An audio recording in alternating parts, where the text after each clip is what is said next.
नमस्कार, आइए एक बार फिर से स्वागत है इस शानदार वीडियो के साथ आपके अपने YouTube चैनल न्यू वैकेंसी 2.0 में। तो दोस्तों आज हम बात करने वाले हैं कि बिहार के कुछ जिलों में निकल कर आई भर्ती के बारे में। ठीक है, तो आइए हम थोड़ा सा इसको स्टेप बाय स्टेप सारा प्रोसेस आपको दिखाएंगे कि इसका जॉब रोल क्या होने वाला है, इसका सैलरी क्या होने वाला है, इसमें क्वालिफिकेशन क्या मांगा गया है। ये सारा प्रोसेस जो है हम आपको इस वीडियो में कवर करने वाले हैं। ठीक है, सिर्फ आपको लास्ट तक बने रहना है, आपको देखना है टोटल प्रोसेस जो है स्टेप बाय स्टेप हम आपको सारे बताएंगे। चलिए, तो सबसे पहले हम आ जाते हैं अपने लैपटॉप के स्क्रीन पे। ये पीडीएफ आपके सामने ओपन हो रहा होगा दोस्तों, देख सकते हैं। ये हमने जो डाउनलोड किया है वो पटना संग्रहालय के मेन ऑफिशियल वेबसाइट से इसको डाउनलोड किया है। अब आपके सामने कुछ ये पीडीएफ शो हो रहा होगा दोस्तों। ये जो है पटना संग्रहालय यानी पटना जिला में जो है जिला बाल संरक्षण इकाई पटना के द्वारा जो है कुछ वैकेंसी निकाली गई है। ठीक है, इसका टोटल विज्ञापन संख्या यहाँ पे शो हो रहा है। ठीक है, यहाँ पे विज्ञापन संख्या शो हो रहा है। अगर हम बात करें दोस्तों, ये जो वैकेंसी निकाली गई है वो यहाँ पर देख सकते हैं। यहाँ पर कुछ लिखा गया है, इसका नोटिस यहाँ पे लिखा गया है। उपयुक्त विषय के संबंध में कहना है कि विशिष्ट दत्तक ग्रहण संस्थान पटना में रिक्त पदों के विरुद्ध कर्मियों के नियोजन हेतु विज्ञापन इस पत्र के साथ संकलन कर भेजी जा रही है। अतः अनुरोध है कि विज्ञापन को जिला स्तरीय वेबसाइट पर अपलोड करने की कृपा की जाए। ठीक है, अब यहाँ पे देखिए, थोड़ा सा नीचे स्क्रॉल करेंगे। जैसे स्क्रॉल करेंगे तो यहाँ पर हम कुछ देख सकते हैं। अब यहाँ पे आ रहा है संग्रहालय पटना, देख सकते हैं दोस्तों, संग्रहालय पटना जिला बाल संरक्षण इकाई विज्ञापन संख्या इतना इतना आपके सामने शो हो रहा है। अब है यहाँ पे कुछ चीजें जो है इस नीचे पढ़ते हैं। निदेशक समाज कल्याण सह उपाध्यक्ष राज्य बाल संरक्षण समिति बिहार पटना के प्रताक 139 दिनांक 23/7/2024 एवं प्रतांक 58 दिनांक 29/6/2022 के आलोक में राज्य बाल संरक्षण समिति बिहार पटना अधीन जिला बाल संरक्षण इकाई पटना द्वारा मिशन वास्त्र योजना अंतर्गत संचालित 6 वर्ष आयु वर्गों के देख रेख एवं संरक्षण के जरूरतमंद बच्चों के लिए 4 स्वीकृत विशिष्ट दत्तक ग्रहण संस्था का संचालन किया जा रहा, जिसमें निम्नलिखित संविदा आधारित दोस्तों हम बात करें कि ये जो वैकेंसी आपका होने वाला है वो संविदा आधार पे होने वाला है, यानी कॉन्ट्रैक्ट बेसिक पे होने वाला है। कॉन्ट्रैक्ट बेसिक होता क्या है दोस्तों कि एक कार्य अवधि रखा जाता है कि 1 साल तक जो है आपको कॉन्ट्रैक्ट दिया जाता है इस पे वर्क करने का। कभी कभी होता क्या है कि वो कंपनी, जिस कंपनी के द्वारा ये जो टेंडर दिया जाता है, तो आपको 1 साल काम कराने के बाद जो है ये अपने मर्जी से हटा भी सकता है। अन्यथा कभी कभी होता ये भी है कि आपको परमानेंट भी कर सकता है। ठीक है, तो कुछ भी नहीं कहा जा सकता है। तो यहाँ से अस्थायी पदों के लिए निर्धारित योग्यता एवं मानदंड के अनुरूप नियोजन हेतु सुयोग्य अभ्यर्थी के आवेदन पत्र आमंत्रित किया जाता है। ठीक है, अब दोस्तों इसके पद के बारे में बात करें तो यहाँ पे देख सकते हैं आपके सामने खुला हुआ है ये पद। आप जो देखिए, अब स्टेप बाय स्टेप दिखाएंगे कि आपको जो है कौन से पद में कौन सा क्वालिफिकेशन की जरूरत है। अब यहाँ पे देखिए, सबसे पहला पद का नाम, पदों की संख्या, कोटि, मानदेय, उम्र, शैक्षणिक योग्यता और अनुभव।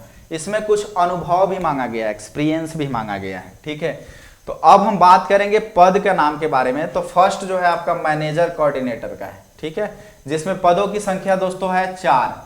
अब इसमें कोटिवार संख्या देखिए, कोटिवार पदों है। देखिए, सबसे पहले है जनरल जो है उसके लिए 1 है, जनरल फीमेल के लिए 1 है, एबीसी के लिए 1 है और एससी के लिए 1 है। यानी टोटल जो है मैनेजर कोऑर्डिनेटर का 4 पदों पे बहाली है।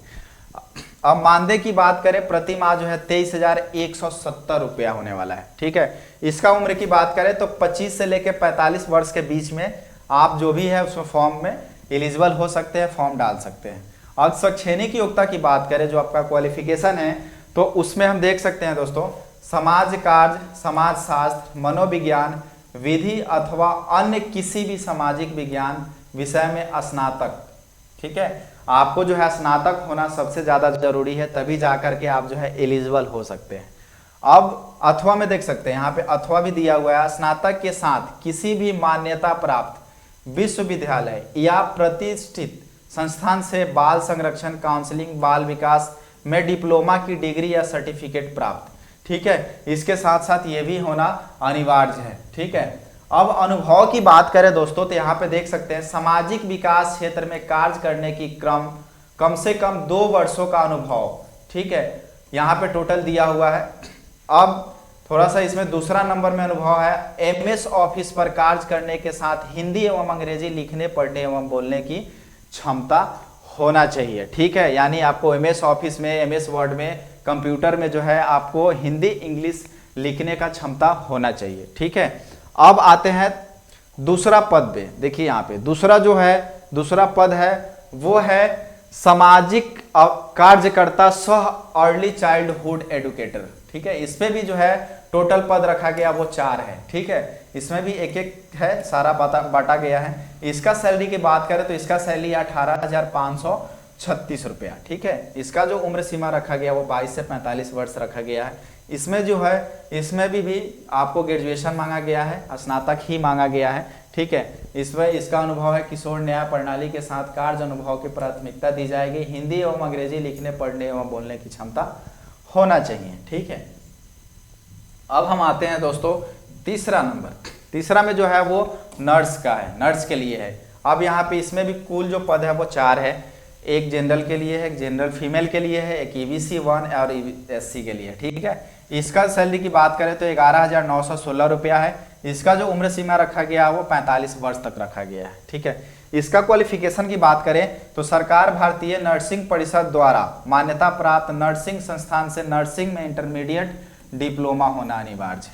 ठीक है, अगर इसका अनुभव की बात करें तो हॉस्पिटल स्वास्थ्य एवं सुविधा में कम से कम 1 वर्ष का कार्य अनुभव होना चाहिए। हॉस्पिटल या स्वास्थ्य विभाग में कहीं पर भी आप 1 साल तक अगर काम किए हैं, अनुभव है, तो आप इसका फॉर्म डाल सकते हैं। ठीक है, उसके बाद चौथा नंबर बात करें चिकित्सक डॉक्टर की। ठीक है, तो इसमें भी जो है 4 पदों पे बहाली है। देखिए 4 पदों के लिए। ठीक है, सेम है, जनरल के लिए 1 है, जनरल फीमेल के लिए 1 है, ईबीसी के लिए 1 है, एससी के लिए 1 है। इसका अगर सैलरी की बात करें तो दोस्तों इसका जो सैलरी है वो मंथली नहीं है, इसका एक दिन का सैलरी इतना है।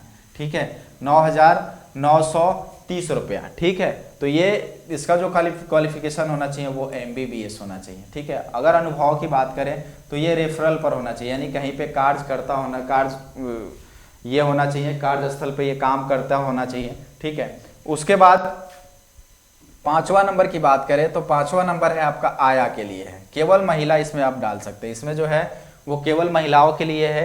तो इसका जो पद इसके लिए बात करें तो इसमें टोटल जो वैकेंसी है वो 24 पदों के लिए। ठीक है, 24 है।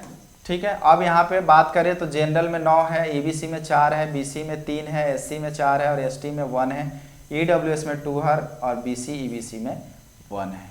ठीक है, अब यहाँ पे सैलरी की बात करें तो 7,944 रुपया होगा। इसका अगर उम्र सीमा की बात करें तो 20 से 45 वर्ष तक। इसमें दोस्तों जो है कम से कम आपको साक्षर होना जरूरी है, लिखने पढ़ने में सक्षम होना जरूरी है।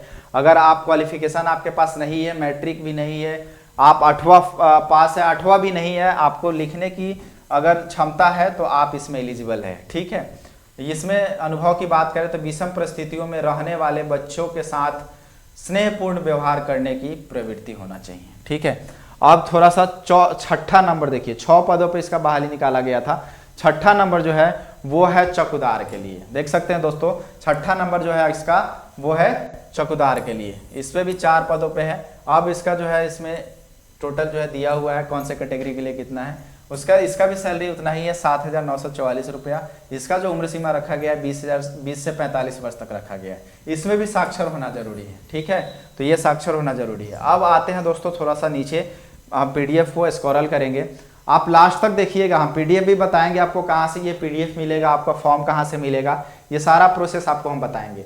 अब यहाँ पे थोड़ा सा नीचे आते हैं, यहाँ पर देख सकते हैं इच्छुक एवं योग्य उम्मीदवार आवेदन पत्र, बायोडाटा, फोटोग्राफ, सभी शैक्षणिक योग्यता प्रमाण, अंक पत्र, अनुभव प्रमाण पत्र, जाति प्रमाण पत्र और आवासीय प्रमाण पत्र की सभी प्रमाणित छाया प्रति निबंधित डाक द्वारा कार्यालय सहायक निदेशक जिला बाल संरक्षण इकाई द्वितीय तल विकास अनुभव गांधी मैदान विकास भवन गांधी मैदान पटना पिन नंबर 1 के पते पर विवाहित विहित प्रपत्र में भेजे जा सकते हैं। ठीक है, तो आप जो है आपको क्या करना है कि सारे भी डॉक्यूमेंट का जो भी आपका शैक्षणिक होता है उसको सबको फोटोकॉपी करवा लेना है। फोटोकॉपी करवाने के बाद आपको सेल्फ अटेस्टेड खुद से साइन उस पर करना है। उसके बाद आपको एक लिफाफे में, ठीक है, आपको एक लिफाफा लेना है, लिफाफा खरीदना है, उस लिफाफे में सबको अटैच कर देना है, रख देना है।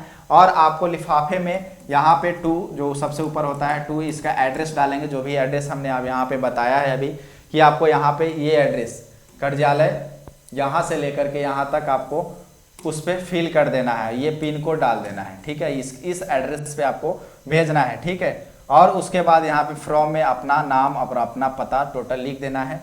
अब जो है लिफाफा स्पीड पोस्ट के माध्यम से आपको भेज देना है। ठीक है दोस्तों, अब यहाँ पे आप फॉर्म की बात करें तो थोड़ा सा नीचे आएंगे, ये आपको फॉर्म, ये फॉर्म है, आपको यहाँ पर कुछ डिटेल्स आपको फिल करना है। जो भी डिटेल्स आपको मांगा गया है सारे डिटेल्स आपको इसमें फिल करना है। पद का नाम, किस पद के लिए आप जो है फॉर्म भर रहे हैं उस पद का नाम देना है। आवेदक आवेदिका का नाम हिंदी में, ठीक है, अंग्रेजी में भी लिखना है। पिता या पति का नाम, माता का नाम, लिंग, जन्म तिथि, कोटिवार, ये सारे चीज़ें आपको यहाँ पे फिल करना है। यहाँ पे एक फ़ोटो जो है पासपोर्ट साइज फ़ोटो लगा देना है। अब यहाँ पे नीचे जो है स्थायी पता आपको देना है, स्थायी पता फिल करना है। जैसे नीचे आएंगे तो आपको शैक्षणिक योग्यता के बारे में टोटल डिटेल्स पूछेगा। ठीक है, अब यहाँ पे 1 नंबर देखिए मैट्रिक है, जो भी आपका शैक्षणिक योग्यता है और टोटल जो आप इस फॉर्म में अटैच करना चाहते हैं वो आपको डिटेल्स डाल देना है। अपना पद से रिलेटेड सारा जो है डॉक्यूमेंट आपको इसमें फिल कर देना है, अटैच कर देना है। ठीक है, अब आपको यहाँ पे साइन करके यहाँ पे स्थान दिनांक वगैरह लिख करके आपको जो है इस पते पे आपको भेज देना है, जो पता हम आपको बताए हैं। अब बात करें कि ये फॉर्म आपको कहाँ से मिलेगा, ये फॉर्म आप कहाँ से डाउनलोड करना है, तो आइए हम चलते हैं, हम आपको बताते हैं। ठीक है, आपको सबसे पहले आ जाना है यहाँ पर, क्रोम ब्राउजर अपना ओपन कर लेना है। जैसे आप क्रोम ब्राउजर ओपन करिएगा तो आपको सर्च करना है patna.nic.in। ठीक है, यानी पटना का ये जो पटना संग्रहालय है, पटना जिला ऑफिस है, इसका मेन वेबसाइट है। ठीक है, आपको यहाँ पे आना है और आपको एक ऑप्शन मिलेगा नोटिस का। जैसे इस पे क्लिक करिएगा तो आपको सबसे नीचे दिख रहा होगा भर्ती, इस पे क्लिक करना है। जैसे क्लिक करिएगा तो आपके सामने एक PDF, देखिए आपके सामने एक सारा नोटिस जो है ओपन हो जाएगा।